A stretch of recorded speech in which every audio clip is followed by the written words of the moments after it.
जिस तरीके से एक्शन देखने को मिला है वो उससे एक बड़ा मैसेज गया है समाज में। आम आदमी के घर के बाहर होता है, आम आदमी को सताया जाता है, तब पुलिस शांत क्यों रहती है? जैसे कोई कुछ बोल रहा है तो उसको सज़ा देने के लिए कानून है, ये गैंग वाले सज़ा तो नहीं दे सकते ना। तो यहाँ आकर इस तरह की हरकत करने की हिमाकत बिल्कुल भी ना करें, वरना आपका स्वागत ऐसे ही होगा, ऐसे ही इनकाउंटर करके आप भेजे जाएंगे। कुछ बयानबाजियां ऐसी होती हैं, अगर आप एक चर्चित चेहरा हैं और कई लाखों करोड़ों लोग आपको देख रहे हैं, आप 2 दिन पहले इस तरीके से घर पे फायरिंग हुई, आज वो मिट्टी में मिला दिए गए। जो गोल्डी बरार के गैंग ने ये जिम्मेदारी ली है, जिम्मेदारी लेने के बाद पुलिस ने जिस तरह से एक्शन किया, बड़े बड़े अपराधी जो है नस्तो नाबूद हो गए हैं, मिट्टी मिल गए हैं। अपराधी हैं, अराजकता का जो माहौल बना रहे हैं उनको इस समाज से खत्म कर दिया जाए। तो हो सकता है कि आपकी बयानबाजी से लोगों की भावनाएं आहत हो जाएं। 2 चीज़ें हैं, आपकी व्यक्तिगत स्वतंत्रता अलग है, लेकिन इस तरीके के बयान देना कि मैं आपका मुंह तोड़ दूंगी, मैं ऐसा कर दूंगी, वैसा कर दूंगी, ये भी बहुत गलत बयान है। This video is sponsored by Ram Group of Companies, co-sponsored by Nature House and भैया जी सिल्वर कोटेड इलायची। नमस्कार, मेरा नाम है आशुतोष, आप देख रहे हैं क्राइम चौक। बॉलीवुड एक्ट्रेस दिशा पाटनी के घर हुई फायरिंग ने पूरे देश को हिलाकर रख दिया है। रात के अंधेरे में तकरीबन 8 से 10 राउंड फायरिंग हुई उनके घर पर। अब सवाल ये उठता है कि ये फायरिंग किसने की और क्यों की।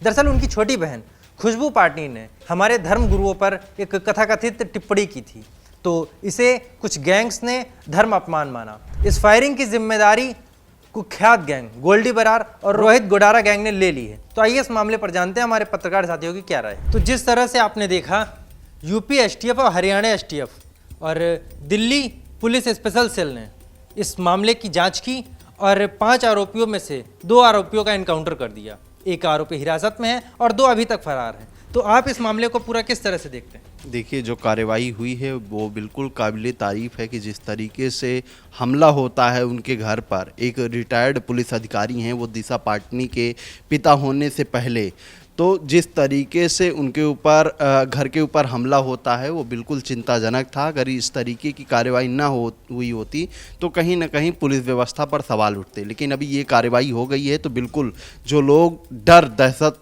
फैलाने की कोशिश कर रहे थे, कहीं ना कहीं उस परिवार को एक तरीके से दहशत में रखने का प्रयास कर रहे थे, उनको नाकामयाबी प्राप्त हुई है।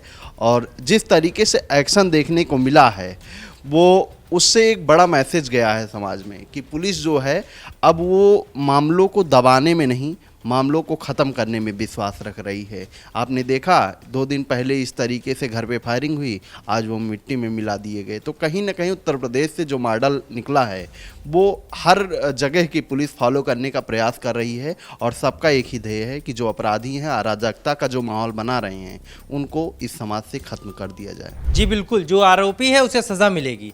तो भैया, आप इस मामले को, जैसे उनके घर पे फायरिंग हुई और फिर आरोपी पकड़े गए और जो अभी फरार हैं उनको पुलिस अभी तक क्यों नहीं पकड़ पाई है, कब पकड़ेगी, आगे क्या बताएगी, तो इस मामले को आप पूरा किस तरह से देखते हैं? देखिए, मेरे हिसाब से ठीक है, पुलिस ने बहुत अच्छा काम किया है, सराहनीय है। और ऐसे किसी के घर में जब किसी के घर के बाहर गोलियां चलती हैं तो उस पर कार्रवाई ज़रूर होनी चाहिए। लेकिन एक सवाल मेरा ये भी है कि जब यही आम आदमी के घर के बाहर होता है, आम आदमी को सताया जाता है, तब पुलिस शांत क्यों रहती है? तब जो कार्रवाई है वो 5 या 6 दिन में नहीं हो पाती है ये। लेकिन जब कहीं ना कहीं कोई बॉलीवुड का अभिनेता या अभिनेत्री जुड़ा होता है इस मामले से, या कोई ना कोई चर्चित व्यक्ति जुड़ा होता है, तब पुलिस बहुत तेज़ी से काम करती है। यही तेज़ी जनता के लिए भी दिखाने की ज़रूरत है। जैसा कि खुशबू पाटनी जी ने जो क्या नाम है बयान दिया था अनुरुद्ध आचार्य जी के बयान पर, वो देखिए बिल्कुल आप उसको जायज़ तो नहीं ठहरा सकते हैं। जो गोल्डी बरार के गैंग ने ये जिम्मेदारी ली है, जिम्मेदारी लेने के बाद पुलिस ने जिस तरह से एक्शन किया, ये पूरा मामला बिल्कुल जो है कह सकते हैं आप, जो शुरुआत में हुआ, जो फायरिंग हुई वो भी गलत थी।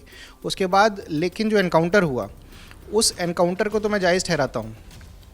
लेकिन ये जो पुलिस की गति है, इस गति पे ध्यान देने की आवश्यकता बहुत ज़रूरी है। तो जो ये जो पूरा मामला है, इसमें जो 2 लोग जो पकड़े गए थे, जिन पर क्या नाम है, जो एनकाउंटर में गाज़ियाबाद में सीधा एनकाउंटर हुआ है, बरेली में ये कांड करने के बाद गाज़ियाबाद में छुप करके जो रह रहे थे।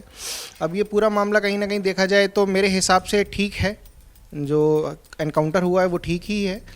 लेकिन पुलिस को इस पे कुछ ना कुछ ऐसी चीज़ों को और तलाशना होगा कि ऐसा हो भी ना, क्योंकि जब कहीं ना कहीं कोताही बरती जाती है तब ये सारे मामले निकल करके सामने आते हैं। और ख़ास तौर पर जिम्मेदार नागरिक होने के नाते हम लोगों को भी सोशल मीडिया पर इस चीज़ का ध्यान रखना पड़ेगा कि आप एक चर्चित अगर मान के चलिए पर्सनैलिटी हैं तो आप क्या बोल रहे हैं, क्या नहीं बोल रहे हैं, ये बहुत मायने रखेगा। तो जो भी बोलें वो सोच समझ करके बोलें, ताकि कोई भी विवाद इस तरह का उत्पन्न ना हो जहाँ पर दो मत हो जाएं या फिर जहाँ पर चीज़ें हैं गड़बड़ होने के लिए नजर आए। नहीं तो जैसे कोई कुछ बोल रहा है तो उसको सज़ा देने के लिए कानून है, ये गैंग वाले सज़ा तो नहीं दे सकते ना।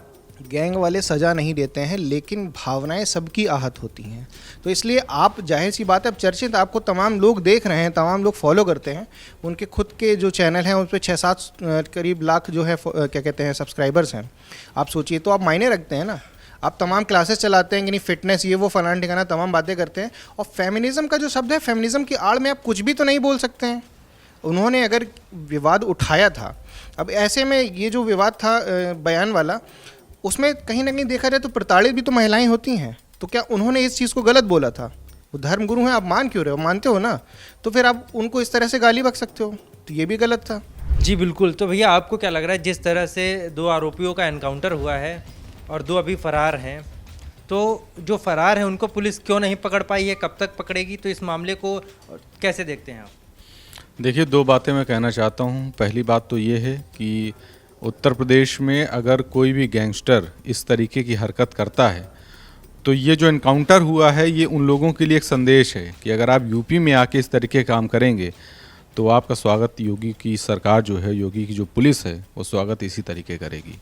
तो यहाँ आकर इस तरह की हरकत करने की हिमाकत बिल्कुल भी ना करें, वरना आपका स्वागत ऐसे ही होगा, ऐसे ही इनकाउंटर करके आप भेजे जाएंगे। दूसरी बात मैं ये कहना चाहता हूँ कि जो ये पकड़े गए हैं, जिनका एनकाउंटर हुआ है, इनको तो पकड़ना चाहिए, लेकिन जो इस तरह के गैंगस्टर हैं, गोल्डी बराड़ जैसे लोग और भी तमाम बड़े बड़े अपराधी हैं, अगर जहाँ ये अपराधी रह रहे हैं, अगर वहाँ की राज्य सरकारें न उनको पकड़ पा रही हों तो या तो उनको यूपी में भेज दिया जाए। तो हमारी जो सरकार है, यूपी की सरकार जो है, उनको जिस तरीके की उनके साथ कार्रवाई की जानी चाहिए, उचित कार्रवाई की जाएगी, क्योंकि छोटे छोटे मोहरों को पकड़ के काम नहीं चलने वाला है। अपराध तभी ख़त्म होगा जब बड़े अपराधियों को पकड़ के उनके साथ वही व्यवस्था की जाएगी जैसे पिछले कुछ अपराधियों में यूपी में देखा गया है। बड़े बड़े अपराधियों के साथ जिस तरीके की कार्रवाइयाँ हुई हैं, बड़े बड़े अपराधी जो है नस्तो नाबूद हो गए हैं, मिट्टी मिल गए हैं। तो इस तरह के जो अपराधी हैं जो अभी टहल रहे हैं देश भर में अलग अलग, अगर वहाँ की राज्य सरकारें कुछ न कर पा रही हों तो उनको पकड़ के धीरे से यूपी भेज देना चाहिए। दूसरी बात मैं ये कहना चाहता हूँ, जिस तरीके से खुशबू पाटनी जी ने बयान दिया था अनिरुद्धाचार्य जी के खिलाफ, 2 चीज़ें हैं। आपकी व्यक्तिगत स्वतंत्रता अलग है, लेकिन इस तरीके के बयान देना कि मैं आपका मुंह तोड़ दूंगी, मैं ऐसा कर दूंगी, वैसा कर दूंगी, ये भी बहुत गलत बयान है। कार्रवाई जो हुई है वो बहुत सही दिशा में हुई है, इसमें कोई खामी नहीं है, लेकिन इस तरीके के बयान देना भी एक हिंसात्मक कार्रवाई को अंजाम देना है। मतलब लोग भड़क भी सकते हैं इससे, और आपकी क्या व्यक्तिगत विचारधारा है वो आप अपने तक सीमित रखिए ना। इस तरह पब्लिक में आप एक बड़ा फेम है, आपको जब इस तरह बयान देते हैं तो न जाने कितने लोगों पर इसका असर पड़ता है। और जो अनिरुद्धाचार्य जी ने जो कहा है, आप प्रैक्टिकल करके देख लीजिए, क्या वो बातें गलत हैं? अगर वो बातें गलत हैं तो आप बताइए उनको, आप एक डिबेट के माध्यम से अपनी विचारधारा रख सकते हैं, आप उनके सामने आइए अपनी, अगर आपकी कोई व्यक्तिगत आपकी विचारधारा को ठेस पहुंच रही है तो आप उनसे मिलिए आके ना, उनसे कहिए आके। इस तरीके सोशल मीडिया पे पोस्ट कर देने से आप एक तरीके से लोगों को भड़काने का काम कर रही थी। तो उनका बयान गलत था, लेकिन अभी की जो कार्रवाई हुई है वो बिल्कुल सही दिशा में हुई है। आप कहीं ऐसा तो नहीं सोच रहे हैं कि खुशबू पटानी के खिलाफ भी कार्रवाई होनी चाहिए? नहीं, उनके खिलाफ कार्रवाई होने का कोई ऐसा मकसद नहीं है, लेकिन एक तरीके से देखिए, अब अपने आप बयान तो आप दे सकते हैं, कुछ भी आप बात कह सकते हैं, किसी की बात से किसी को भी आहत हो सकता है, कोई भी भावना किसी की भी आहत हो सकती है, लेकिन उसके लिए कार्रवाई करना, कोई ऐसा उन्होंने देशद्रोही वाला बयान नहीं दे दिया कि आप उन पर कार्रवाई करें। लेकिन ये उनको समझना चाहिए इन सब चीज़ों का, क्योंकि जब आप एक फेस वैल्यू लेके कोई बात कहते हैं तो उसका असर न जाने कितने लोगों पर पहुंचता है। तो इसलिए कुछ भी कहने से पहले, कुछ भी बयान देने से पहले थोड़ा सा सोच समझ लेना चाहिए कि हम क्या कह रहे हैं और इसका लोगों पे किस तरीके का असर पड़ सकता है। जी बिल्कुल। तो अनुपम जी, आप इस मामले को पूरा किस तरह से देखते हैं? देखिए, मेरे हिसाब से जो टिप्पणी की गई है जिसकी वजह से इस मामले ने इतनी तूल पकड़ी है, फायरिंग हुई है और लोग मरे भी हैं उसमें जो गैंगस्टर थे, तो मेरे हिसाब से जो उनकी सिस्टर ने, दिशा पाटनी की सिस्टर ने जो बयान दिया है, जो टिप्पणी की है अनिरुद्धाचार्य जी और प्रेमानंद जी महाराज के खिलाफ, उन्होंने हालांकि जो बोला था उसी के खिलाफ उन्होंने बोला है, वो उनका अपना मत था और खुशबू पाटनी का अपना मत था। लेकिन कुछ बयानबाजियां ऐसी होती हैं, अगर आप एक चर्चित चेहरा हैं और कई लाखों करोड़ों लोग आपको देख रहे हैं, आप टीवी पे आ रहे हैं, आप सोशल मीडिया पे आ रहे हैं, तो हो सकता है कि आपकी बयानबाजी से लोगों की भावनाएं आहत हो जाएं। तो शायद इसी वजह से हो सकता है उस गैंग की भावनाएं आहत हुई हों, लोगों को लगा हो नहीं भाई ऐसा आपको टिप्पणी नहीं देना चाहिए। और हिंदुत्व के समर्थक थे वो लोग वैसे तो। नहीं तो उसके लिए हमारी सरकार है ना। देखिए सरकार है, लेकिन अगर कोई देखिए जो है कई सारे तरीके के लोग होते हैं। किसी ने कुछ कह दिया, अगर मान लीजिए किसी ने कोई बयानबाजी करी और 10 लोगों के लिए कोई चीज़ कही गई, तो उसमें से कुछ लोग ऐसे होंगे जो उसको कहेंगे छोड़ो हटाओ, ठीक है, कैजुअल सी बात है, और कुछ लोग दिल पे ले लेते हैं। तो वो वैसे ही लोग थे, तो उनको जो है नहीं लगा होगा, उनकी भावनाएं आहत हुई होंगी, इसलिए उन्होंने ऐसा कदम उठाया। हालांकि ऐसा होना नहीं चाहिए, ऐसा करना नहीं चाहिए। और खुशबू पाटनी ने जो बोला उनको वो भी नहीं कहना चाहिए था। उनका अपना पर्सनल क्या पर्सपेक्टिव है वो आपस में अपना शेयर करें, लेकिन आप अगर सोशल मीडिया पे जाके ऐसी चीज़ें बोलते हैं तो ये मेरे हिसाब से गलत है। बिल्कुल। तो जिस तरह से आपने देखा, हमारे पत्रकार साथियों ने बताया कि यही उत्तर प्रदेश है, यहाँ अपराधियों का स्वागत एनकाउंटर से ही होता है। अगर कोई अपराधी किसी राज्य में है तो उसे यूपी भेज दिया जाए, उसका स्वागत कर दिया जाएगा। तो इस मुद्दे पर हमारे सभी पत्रकार साथियों ने अपनी अपनी राय दी। आपकी क्या राय है हमें कमेंट करके जरूर बताएं। तब तक देखते रहिए क्राइम चौक। मैं आशुतोष, कैमरा पर्सन अभिजीत के साथ। धन्यवाद।